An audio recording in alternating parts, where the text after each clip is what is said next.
à tous, merci de nous rejoindre dans l'actualité. Pour garantir une bonne production des algues marines, un laboratoire a été créé à Sidi Bel Abbès il y a quelques années afin de répondre à la demande nationale. Plus de détails dans ce journal. Dans l'actualité également, le docteur Jamel Lekhal, spécialiste de la mécanique des fluides, décroche la médaille du scientifique algérien. C'était hier lors d'une cérémonie organisée à l'Opéra Boualem Bessaïh à Alger. Plus de 1000 volatiles ont participé à un concours de beauté. L'événement est organisé par l'association ornithologique algéroise. Il y avait des canaris de couleur, de posture et des becs crochus que vous découvrirez à la fin du journal. Bienvenue à tous. Tout d'abord, le président de la République, Abdelaziz Bouteflika, adresse un message de félicitations à son homologue du Kazakhstan à l'occasion de la célébration de l'anniversaire de la proclamation de l'indépendance de son pays, dans lequel il lui a renouvelé son engagement à œuvrer en faveur du développement, de la coopération et de la concertation politique entre les deux pays. Le Premier ministre de la République de Corée, Lee Nak-yoon, entame aujourd'hui une visite officielle de 3 jours en Algérie, au cours de laquelle il coprésidera avec le Premier ministre Ahmadou Yahya les travaux de la 5e session du Forum d'affaires des deux pays et aura des entretiens avec de hauts responsables de l'État. Coopération algéro-française et dans le cadre de l'accord de coopération avec la wilaya d'Alger, la présidente de la région d'Île-de-France, Valérie Pécresse, est en visite en Algérie. Elle a été reçue par le wali d'Alger, Abdelkader Zourf. Valérie Pécresse a rendu ce samedi un hommage aux moines trappistes au siège du monastère de Notre-Dame de l'Atlas à Tibherine.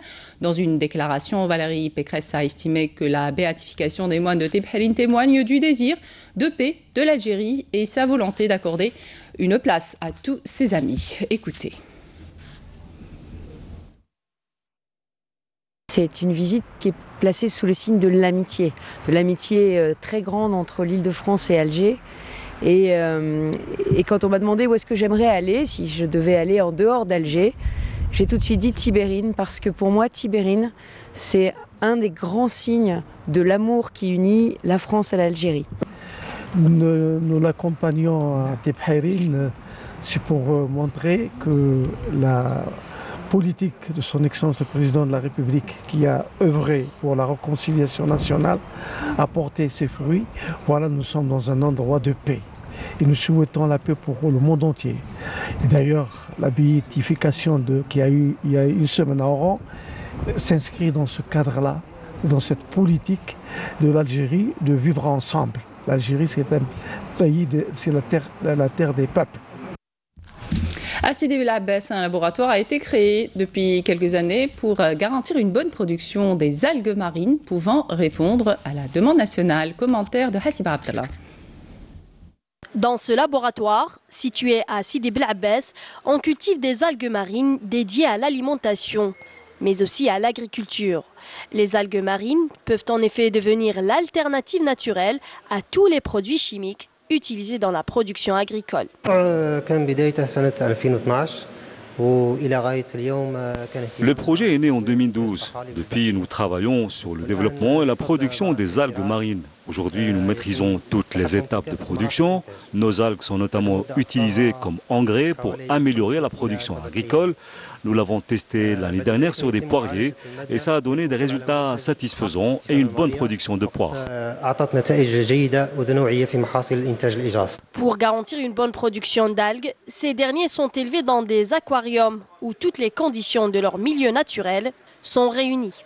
Nous contrôlons la qualité des algues dans toutes les étapes de leur croissance. Nous les analysons souvent et nous faisons attention à tous les détails, notamment le taux de phosphore ou le taux d'azote. La production des algues marines serait alors bénéfique pour l'économie nationale, notamment en réduisant la facture de l'importation. Ouverture à Biskra du 4e Salon international des dattes en présence de 140 exposants nationaux et étrangers. Le ministre de l'Agriculture, du Développement rural et de la Pêche, Abdelkader Bouazki, a présidé son ouverture. Vous y trouverez les multiples variétés de dattes, dont Deglet Nour, sacré meilleur produit bio de l'année 2017. Camélia Mlel. La 4e édition du Salon international de la date a réuni plusieurs producteurs de dattes Agriculteurs, industriels nationaux et étrangers qui ont exposé différentes variétés de dattes dans la célèbre Deglet Nour. Pour cette année, la production de cette variété a atteint 6 millions de quintaux. Cette année, la qualité du produit était très satisfaisante. Si nous sommes arrivés à ce niveau de production, c'est grâce en premier lieu à l'aide et à l'accompagnement de l'État pour cette filière, mais également à la volonté et le professionnalisme des agriculteurs.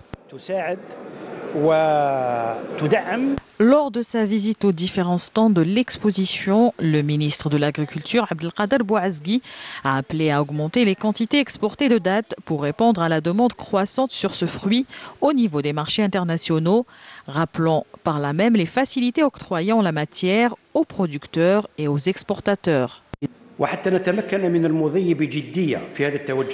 Nous avons multiplié les concertations avec les différents maillons de la filière dattes afin de prendre connaissance des préoccupations de ces derniers, mais également essayer de réunir toutes les conditions favorables pour booster cette filière et mieux valoriser ce fruit et favoriser ainsi son placement sur les divers marchés.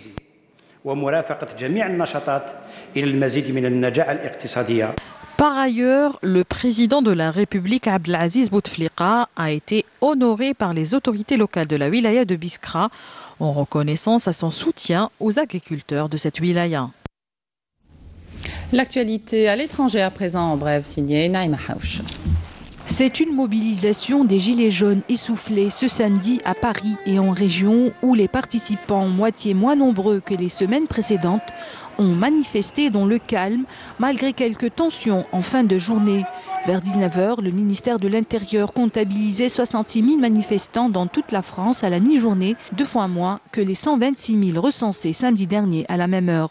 Des heurts ont également eu lieu dans le sud-ouest à Toulouse et à Bordeaux où des projectiles divers ont été jetés sur les forces de l'ordre qui ont riposté avec des canons à eau et des gaz lacrymogènes. Une campagne d'arrestation à grande échelle dans les provinces de la Cisjordanie occupée est lancée par les soldats de l'occupation. Le nombre de Palestiniens arrêtés jeudi et vendredi est passé à plus de 100 personnes, dont 2 députés et un journaliste. Ces arrestations ont été accompagnées d'agressions contre des citoyens palestiniens, outre l'intimidation des enfants et également la fouille des domiciles. Des raids aériens et de violents affrontements ont eu lieu dans la nuit de samedi à dimanche dans la région de Hodeïda, dans l'ouest du Yémen, en dépit de la trêve conclue sous l'égide de l'ONU. Au moins 29 combattants, dont 22 rebelles houthis, ont été tués dans ces opérations. Des combats sporadiques avaient été signalés dès vendredi soir dans les quartiers est et sud de Hodeïda, au lendemain même de l'annonce de cessez-le-feu conclu en Suède entre les rebelles et les forces loyales au président Abd Rabbo Mansour Hadi. Alors que la communauté internationale dote l'accord de Paris des outils qui lui donneront vie lors de la COP24 en Pologne, les politiques et ONG réagissent à l'accord. Après l'alarme sonnée en octobre par les scientifiques du GEC, de nombreux défenseurs du climat réclamaient une réponse forte de la COP24 avec un engagement clair de tous les pays à respecter d'ici 2020 leurs promesses de réduction de gaz à effet de serre. Mais les pays n'ont pu s'accorder pour accueillir favorablement le contenu de ce rapport dans le texte final, devant l'opposition notamment des États-Unis et de l'Arabie saoudite. Autrefois précieux, atout écologique, Markermeer, l'un des plus grands lacs d'eau douce d'Europe, situé dans le nord des Pays-Bas, permettait de réguler le niveau des flots dans le reste du pays. Aujourd'hui, elle n'est plus qu'une masse trouble dépourvue de vie aquatique. C'est pourquoi un archipel de 5 kilos a récemment été construit selon une technique innovante avec un seul et unique dessein, booster l'écosystème du lac.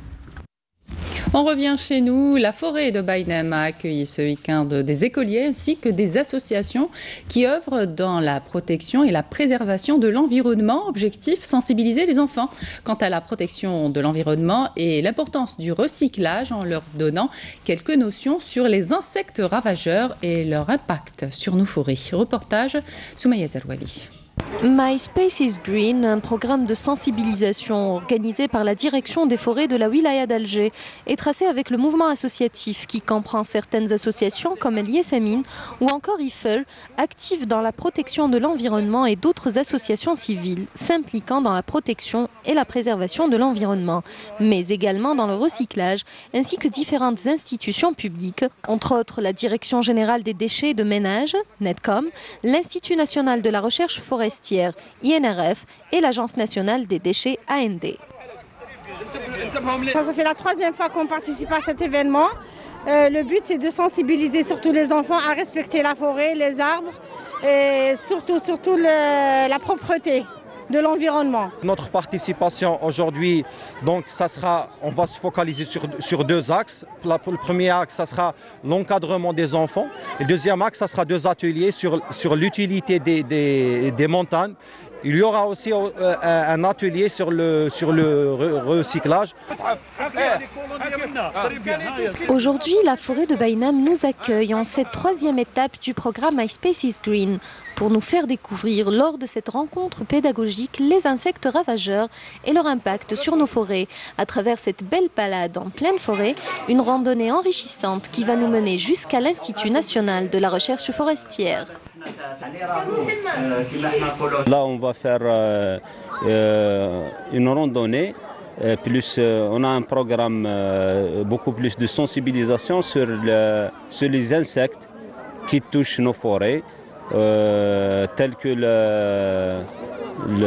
la chenille processionnaire du pin et le Phoraconta, qui sont des insectes, des prédateurs, qui sont nocifs à nos forêts. Le but escompté de cet événement, c'est d'inculquer aux enfants l'amour de la nature, la propreté, l'hygiène et la préservation de l'environnement immédiat et la forêt. Nous avons choisi 2 insectes.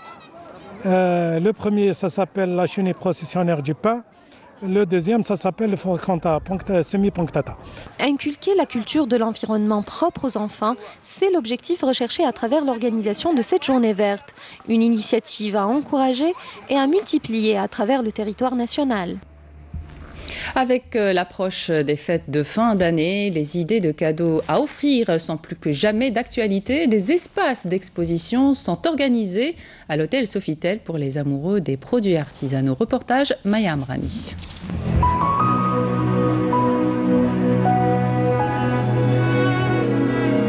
Une exposition dans un lieu féerique, lumineux et festif, où artisans et artisanes nous offrent le meilleur de leur génie créatif.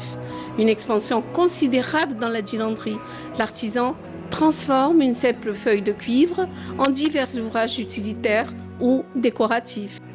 La céramique luminaire ou expression artistique, elle reflète les changements des modes de vie et témoigne des progrès techniques.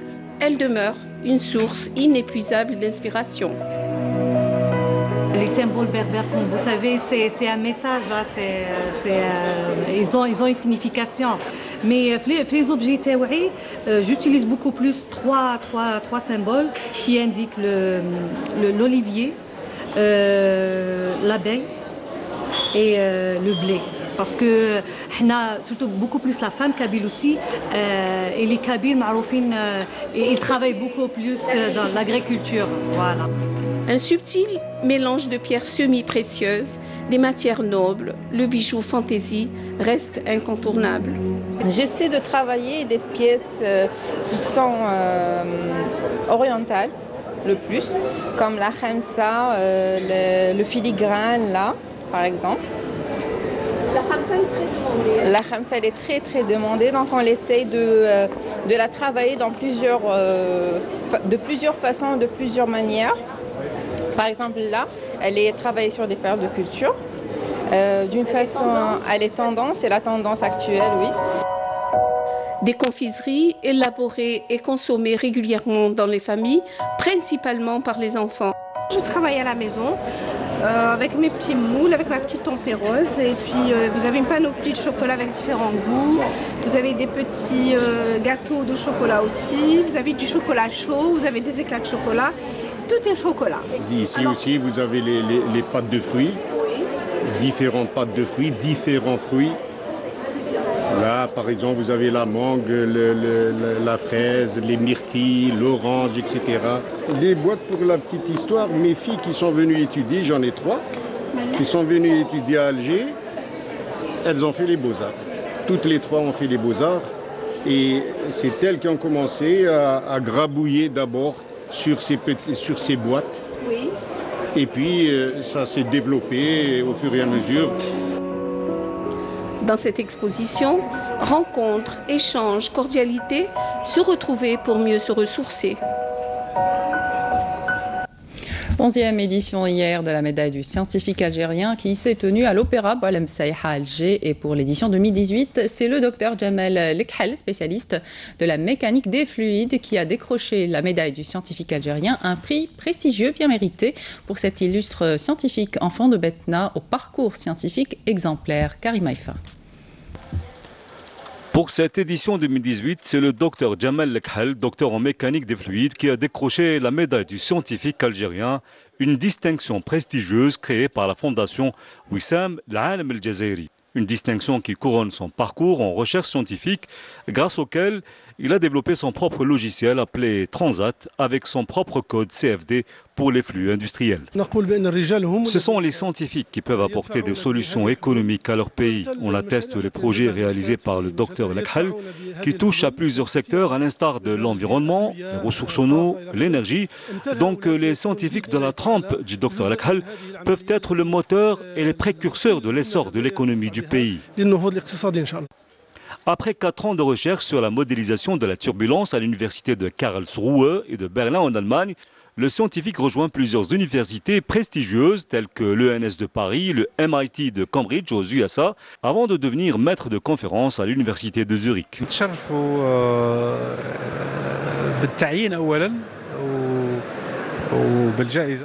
Je suis honoré tout d'abord d'avoir été choisi, puis d'avoir décroché ce prix prestigieux. À cette occasion, je dois remercier tous ceux qui m'ont soutenu, ce depuis le début de ma carrière, en l'occurrence mon pays, qui m'a toujours aidé et permis d'accéder à une éducation de qualité. Ensuite, mes parents. Et je vais vous faire un aveu, si on m'avait honoré dans un autre pays, je n'aurais pas eu la même émotion que ce que je ressens aujourd'hui en Algérie. Une seconde cérémonie est prévue en l'honneur du docteur Jamel Lekhal mardi prochain. Ce sera à Batna, sa ville natale. Il y avait des canaris de couleur, de posture, les becs crochus entre autres. Au total, plus de 1000 volatiles ont participé à un concours de beauté, la 2e exposition nationale des oiseaux d'élevage et aussi le premier championnat national des oiseaux d'élevage organisé par l'association ornithologique algéroise. Lamia Boudbouda, reportage. Ils sont venus nombreux au centre culturel Haroun Rachid de Oued Quraish pour admirer les 1000 volatiles lors de cette 2e exposition des oiseaux d'élevage, mais aussi le premier championnat national d'oiseaux d'élevage, organisé par l'association ornithologique algéroise. On a vécu le premier championnat national, jugé par des juges internationaux de renom, des grosses pointures. Voilà, donc on a pu avoir un champion à 95 points, c'est énorme, c'est quelque chose d'extraordinaire. Chose que les juges n'ont jamais vue dans leur carrière de 40 ans de jugement. Ils ont découvert qu'en Algérie, on a beaucoup d'espèces d'oiseaux d'élevage, on a de la qualité, on a de la matière pour travailler et surtout, on a des sujets avec lesquels on peut jouer à l'échelle internationale. Il y en avait de toutes les races et de toutes les couleurs, bagués et jugés par un jury professionnel venu de France et de Tunisie, chacun dans sa spécialité. On m'a demandé de venir juger, expertiser le cheptel ici en Algérie, et j'ai accepté avec beaucoup d'honneur. Je me base sur la beauté de l'oiseau. Il y a 3 aspects, il y a le chant, la beauté et la forme de la plume. J'ai vu de très beaux oiseaux, des oiseaux qui ont besoin d'être travaillés et surtout donc en très bon état. Vraiment, j'étais très content d'être venu. Des juges qui ont trouvé que l'Algérie possède de grandes potentialités d'oiseaux d'élevage. De voir tous ces jeunes passionnés et investis et désireux de bien faire. J'ai été agréablement surpris par le nombre, par le niveau et par tout ce qu'on peut améliorer. Il faut être ambitieux. 95, ce sont le nombre de points obtenus par ce beau chardonneret qui nous vient de Constantine. Nous avons aussi rencontré la première femme éleveur.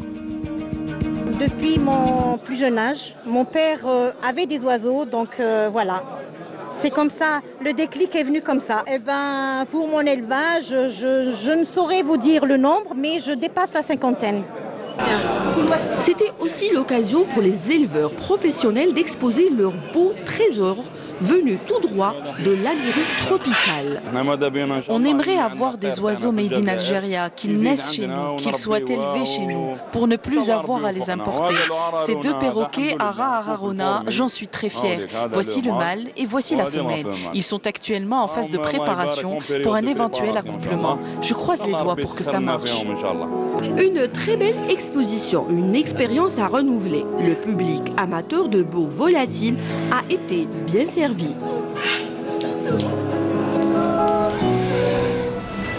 Fin de l'édition, merci de votre attention. Vous pouvez toujours nous suivre sur les liens qui s'affichent sur votre petit écran. Excellente suite de programmes sur Canal Algérie. À demain.